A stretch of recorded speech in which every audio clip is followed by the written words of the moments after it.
Hello viewers, welcome to my channel Raman art and craft. আমি আগের ভিডিওতে প্রাচীন ভারতীয় সভ্যতার খাজুরাহ মন্দিরের মিথুন মূর্তি বানিয়ে দেখিয়েছিলাম। আজকে আমি সামান্য ডেকোরেশন করে দেখাবো। ভিডিওটি ভালো লেগে থাকলে একটি লাইক করে দিও, আর আমার চ্যানেলটি ভালো লেগে থাকলে সাবস্ক্রাইব করে বেল আইকনটি অন করে দিও।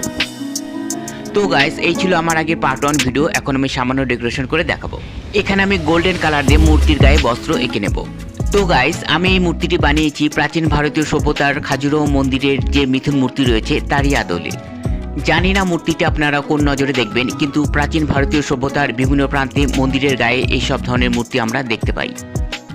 তারই একটি উদাহরণ হলো মধ্যপ্রদেশের খাজুরাহ মন্দিরের মিথুন মূর্তি। মূর্তিটি ভালো করে শিল্পীর দৃষ্টিতে দেখুন, খারাপ লাগার কিছুই নেই। এই ধরনের মূর্তি শুধু মধ্যপ্রদেশের খাজুরাহ মন্দিরেই নয়, আমরা মহারাষ্ট্রের ইলোরার শৈল মন্দিরে, কর্ণাটকের সোমেশ্বর মন্দিরে, গুজরাটের সূর্য মন্দিরে, এমনকি পুরীর জগন্নাথ মন্দিরেও আমরা এসব ধরনের দেবদেবীর মূর্তি দেখতে পাই। যেহেতু বিভিন্ন মন্দিরে এসব ধরনের মূর্তি বিরাজমান, সেহেতু প্রাচীন ভারতীয় সভ্যতার ইতিহাসে এসব ধরনের মূর্তি পবিত্র বলেই বিবেচিত। তো বন্ধুরা, এটা আমার পার্ট 2 ভিডিও। তো এখনও যারা তোমরা পার্ট 1 ভিডিও দেখোনি, আমি ডেসক্রিপশনে লিঙ্ক দিয়ে দেবো, সেখান থেকে ভিডিওটি দেখতে পারবে। তোমাদের আর্ট অ্যান্ড ক্রাফট ক্যাটাগরির যে সমস্ত ভিডিও প্রয়োজন আমাকে কমেন্টে লিখে জানালে আমি সেই সব ধরনের ভিডিও তোমাদেরকে দেখানোর চেষ্টা করব। এছাড়াও আমার চ্যানেলে বিভিন্ন ধরনের মূর্তি বানানোর ভিডিও আছে, তোমরা চ্যানেলে গিয়ে ভিডিওগুলি দেখতে পারো। এই মূর্তিটির মধ্যে আমি তেমন কোনো কারুকার্য করিনি, শুধু হালকা ব্ল্যাক কালার করে তার উপর বার্নিশ মেরে নিয়েছি এবং তার উপর গোল্ডেনের শেড দিয়ে বস্ত্র এঁকে নিচ্ছি। এই মূর্তিটি শুধু আমি মাটি দিয়েই বানিয়েছি, আর কোনো কিছু আমি ইউজ করিনি এর মধ্যে। এই বস্ত্রগুলি তোমরা গোল্ডেনের শেড দিয়েও আঁকতে পারো কিংবা সিলভারের শেড দিয়েও আঁকতে পারো। সিলভারের শেড দিয়ে আঁকলেও খারাপ লাগবে না, ভালো লাগবে। এই মূর্তিগুলির কালার কিন্তু কালো নয়, আমি এটা ইচ্ছাকৃতভাবেই কালো রং করেছি। এবার আমি মূর্তির হাতে অনন্ত এঁকে নেব।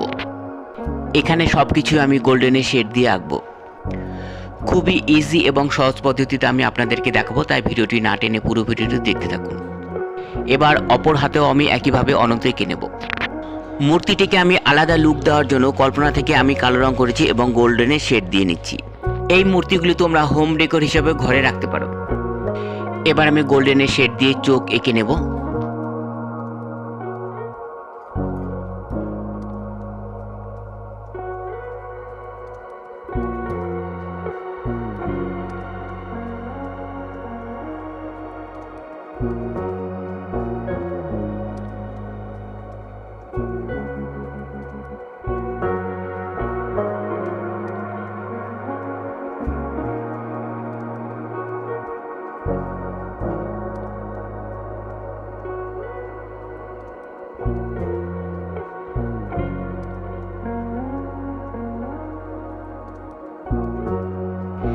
এবার অপর মূর্তিটির উপর আমি গোল্ডেনের শেড দিয়ে বস্ত্র এঁকে নেব।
এবার আমি গলার মালাগুলি এঁকে নেব।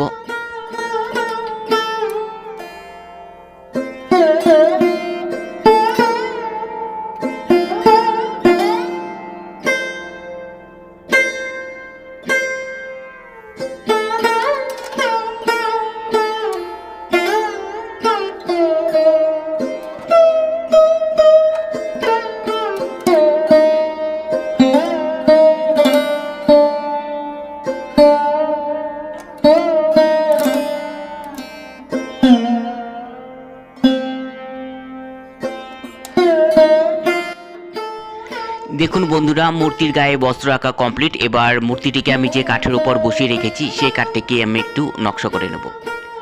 আমার গোল্ডের কালার শেষ হয়ে গেছে, এই কলকাটি আমি হলুদ কালার দিয়ে এঁকে নেব।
এই দেখুন বন্ধুরা, চতুর্পাশে কলকা আঁকা কমপ্লিট। এবার দেখুন আমার ভিডিওর ফাইনাল লুক। তো বন্ধুরা, ভিডিওটি কেমন লাগলো কমেন্টে লিখে অবশ্যই জানাবে। আর আমার চ্যানেলটি ভালো লেগে থাকলে সাবস্ক্রাইব করে প্লিজ আমার পাশে থাকুন। আজকের ভিডিও এ পর্যন্তই, দেখা হচ্ছে নেক্সট ভিডিওতে।